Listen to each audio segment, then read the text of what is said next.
Hi guys, welcome back to our channel. Today, punta tayo ng saan tayo? Barbecue Express. Actually, dapat magluluto na ako kaso nagkakwentuhan tungkol sa barbecue. Meron kaming binibilihan dito na roast pork para siyang lechong kawali.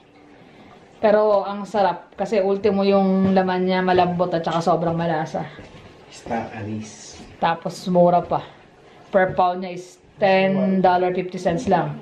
Yung 1 pound na yun, sakto na sa amin. Kaya yung binibili kong yung 2 pound, nakakapagbaon pa siya. 2 pound.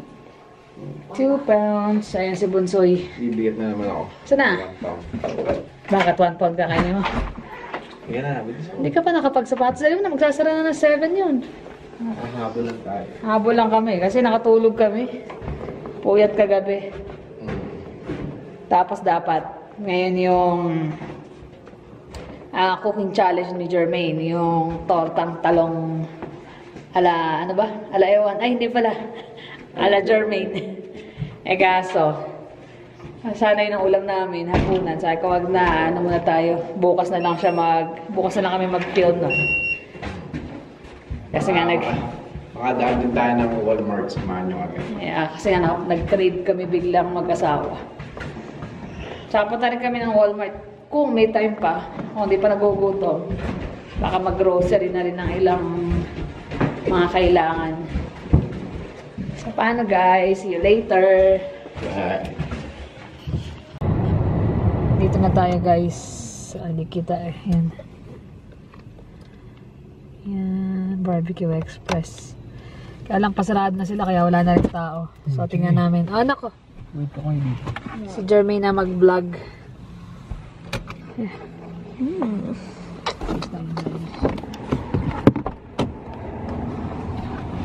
Hello.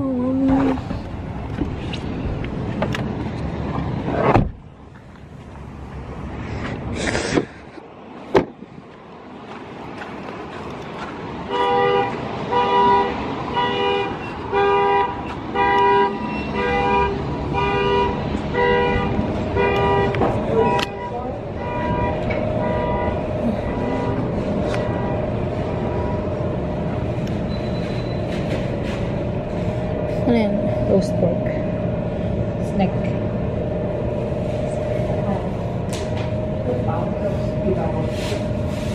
Is it okay to vlog? Is it okay to vlog? Sure. Ayan yung ulam. Yan.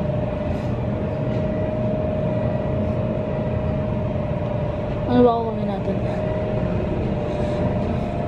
Ayun siya eh.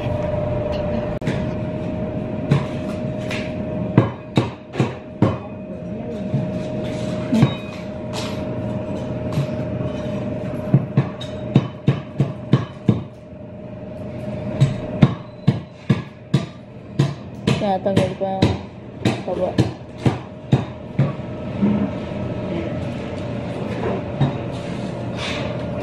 Diba last time tinanggal na yung taba na?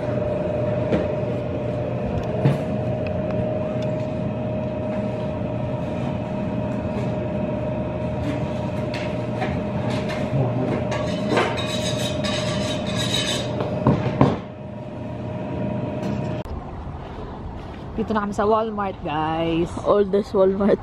Oldest Walmart daw. Yan yung logo. Iba yung logo niya eh. Yung lumang logo. Kaya sa usual. Tsaka parang hindi masyadong Northland to, Calgary. Parang hindi masyadong. First time lang kami nakapunta rito sa Walmart na to. Tingnan natin kung may makakapamili ko ng pang grocery. Wala tayong cart. Malapit na Valentine's, guys. Ay, Valentine's. Happy Valentine's. Happy Valentine's. Utut! Or chocolate. Chocolate. Favorite ko to eh. Reese. Ito may KitKat. Si Kuya Jonas naman. Ito favorite. KitKat. Napay sa mga favorite namin. Yung Lindor na Lind chocolate. Pang Easter naman yan eh. Easter Bunny. Let's go. Ang laki yun. Yan dapat regalo na ako sa kanya. Ito maganda kulay. Liit Baby elephant. Payat eh. Nagutom eh. Ayoko naman sobrang laki eh. Wala na nga akong mahigaan eh pag nakaano yung mga nag-grocery eh. So pang Valentine's yan. Wala kang card. Wala nga eh. Doon yung card sa labas. Nasa labas ng labas? Nakita ko. Paano tayo mag-grocery? Titingin kayo ng toys, di naman natin tayo mag-grocery eh. Ay baka mag-grocery mo. Sabay na. Ay kumuha tayo ng card or basket, tag-isa tayong basket. Kuha na ng card, Jermaine. Nag-grocery kami pero hindi ko kabisado yung ano rito. Hindi kaya pag nagpunta ako ng superstore, pag kailangan ko ng item, alam ko na ako saan kukunin. Dito, hindi ko alam. Makapamili ba tayo ng maayos? Parang sinikmura ako sa pagkakakain natin ng ano. Nga sinikmura ako. Bakit yung Toyota na? Bakit ko konti na hindi? Kulang, ganun. Kulang. Daming chocolate. Birthday na ni Jonas ah. Lapit na birthday ni Jonas. Anong gift natin sa ating panganay?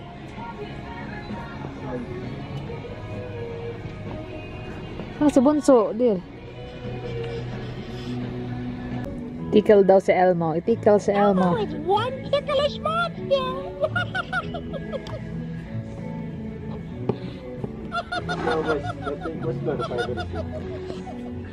Empty pa yung cart namin. Nandito kami sa toy section, na shoes wall.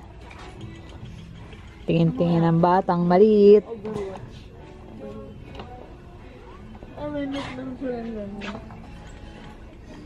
Ano yan? Overwatch na. Ikaw, matang hanap mo? Wala eh. Yung sale gaya kahapon? Cloak Dagger, Daredevil. Makapuntahan din to kaya wala eh. Umiwalay na ako guys sa mag-ama kasi nasa toy sila eh. So mamaya pa yung mga yun. Eh may na mag-ikot na ako kasi hindi ko rin kabisado tong Walmart dito. So hindi ko alam kung marami kung mapapamili or sakto lang. We'll see. Dahil mga towel. Sarap pamili ng mga rug. Kaya lang meron pa kasi kung naka ano sa bahay. Tabi. Ang ganda ng kulay. Yan mga towel. Medyo mahirap guys mamili kapag hindi kayo familiar sa lugar. Kasi yung mostly mga kailangan ang hirap hanapin. Kailangan isa-isahin ko pa talaga. So I don't know. We'll see kung makakapamili ng marami. Kung hindi man sa ano, sa superstore nila or sa Hong Kong. Kung ano lang yung pwedeng mabili na nakita ko.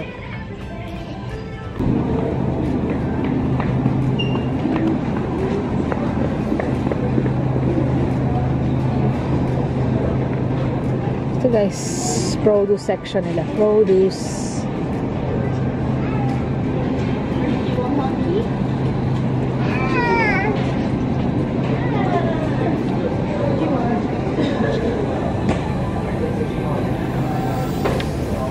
Medyo empty yung mga ano nila. Siguro late na rin. Halos walang laman na ibang bin. Ito, may coconut. Pero, hindi ko lang kung maganda to. Hindi ko pa na-try. Pero, $2.97 each.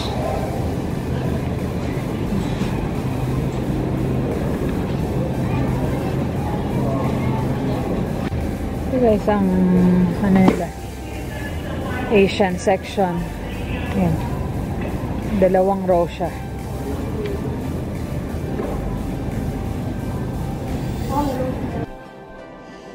Ito na guys, yung roast pork.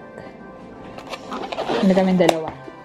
Kasi natitira naman ito nakakain. Actually, itong isa habang nasa sakyan, kinakain na namin. Kasi gutom na. Eh, nag-grocery pa kami sandali, diba? So, yan ang ulam namin for tonight. So, yung matitira, pwede na nilang i-lunch. Kasi mamaya magluluto akong chop suey. Pang-baon bukas.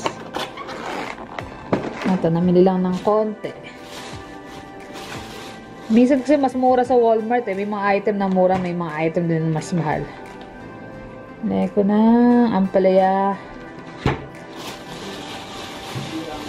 Tapos, bumili ko ng potato. Magbe-bake potato ako. Para bawas-bawas na ng kanin. Yan na lang gagawin.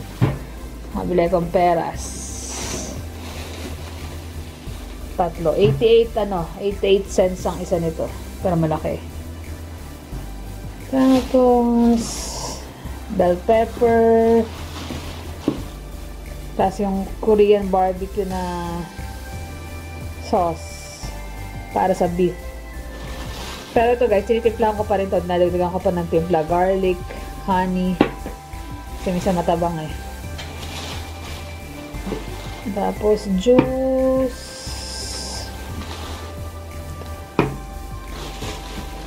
Tapos, tofu. Tapos, ano ba ngayon? Cheat day eh. Cheat day ng matatamis. Cheat day daw, I mean. Favorite namin to eh. Bueno. Ano na? Pero naman ako. Ikaw nga mag-haul. Nung ka sa kabila. Tinati ko, alam mo.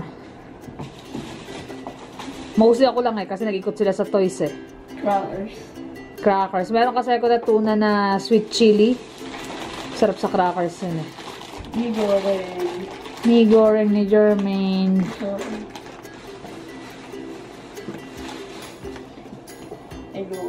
Ego na blueberry waffle pang breakfast. Kinakain niya ng 11. 11. Anong palabasan? Stranger Things. Season 3. Meron na. Ang taon. Malalaki na siguro sila. Ang taon pa. Bacon. Bacon. Para sa baked potato. Tsaka pang breakfast din. Coconut milk. Coconut milk. Parang ang payat mo sa camera na. Ay, pumapayat ka na. Sour cream. Sour cream. Para din sa baked potato. Natin. Suntips na French onion. Yep.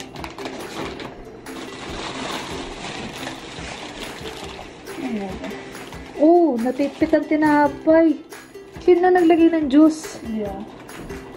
Tapos watermelon juice. Tignan nyo guys, pinatong yung... ikaw dear, di ba? Napitpit yung tinapay. Pinatong... Ang lambot-lambot pa naman. Ingat-ingatan ko kanina. Tapos dinaganan lang ng juice. Bokoy. Tawa pa yan. Kalokohan na. Natatawa pa. Hindi raw niya alam. Black noodles. Black noodles. Wala na. Yun lang naman. Ito pa pala. Itlog. 18. Anong history? What do you mean history? Black noodles daw. Kala kami nahilig sa black noodles. Noon pa to. Kasi diba nag-Korea siya guys. So, yun. Ayun, sumayaw pa ang bata. So, yun nga. Naggaling siya ng Korea. Lagi siya nagpapabox nun. Tapos, laging mayroong black noodles yun. Spaghetti. Ayaw namin kainin kasi parang ang lasa is mapakla na hindi mo mawari eh. Kaso, ang dami. Ilan yun? So, no choice. Nanghinain naman kami na ito. Oo. Kami ni Jonas yun. So, para medyo makain namin, lalagyan namin ng seasoning na, yung Knorr seasoning na toyo. Yun ang nilalagay namin. Para lang makain. Tapos, minsan mood po naman ng konting sugar. Tapos, later on, habang kinakain namin, patagal ng patagal, Parang sumasarap na. Tapos sabay na ubos. Nung naubos, parang nagkikrave naman na kami sa black noodles. Kaya every time nun, pag aalis, may mga Korean ba yun dito sa Divisoria? Tsaka sa may... Sa Divisoria, meron doon. Korean shop. Korean shop, naghahanap kami para lang makabili nun. Masarap yung ice cream na nasa loob ng fish. Ah. So yun, doon kami na-hook. Simula nung nagpapabak siya sa malit pa si Jermaine nun eh. Baby pa. Baby pa. Pagka magawa kami ng story time, kung ano ang aming pamumuhay nung kami bago mag-asawa pa lang, ma-share lang namin sa inyo. Oh, So, paano guys? Paalam na kami. Kain muna kami ng hapunan. Gutom na kami. Naantay na namin tong roast pork. Babay tayo na. So, paano guys? Thank you for always watching. Please like and subscribe. See you on the next vlog. Bye!